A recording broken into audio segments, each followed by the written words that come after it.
Passiamo ora alla cerimonia di premiazione, 100 metri stile libero, categoria ragazzi maschi. Consegna le medaglie Roberto Cognonato, presidente, comitato regionale FIN Veneto, e consegna la medaglia di bronzo per il suo terzo posto per i colori della Idros col tempo di 54,74 ad Alessio Sartoletto. Secondo posto medaglia d'argento sempre per i colori della Idros col tempo di 53,01 Massimo Chiarioni.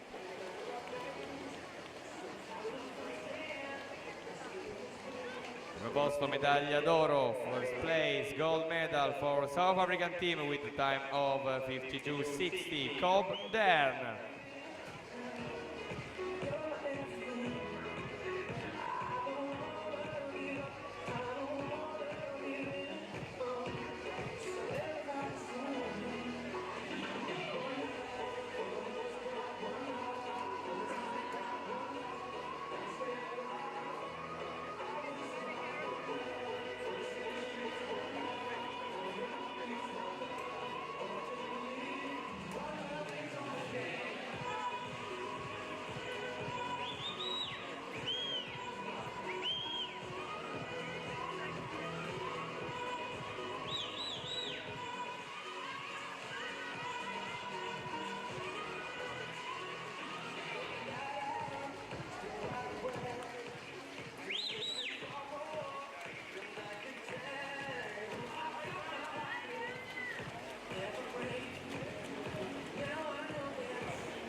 Per la prima serie i blocchi di partenza: in corsia 1 Noemi Vianello Acquapolis, 2 Ilenia Cozzi Arca Team, corsia 3 Agnese Bianchi CSS, alla 4 Martina Famolari CSS Gesti Sport, corsia 5 Giulia Santori Laboratorio Treviso, alla 6 Giada Furin Acquambiente, 7 Cecilia Zanon Centro Nuoto Rosà, in corsia 8 Nicole Grandesso Centro Nuoto Rosà.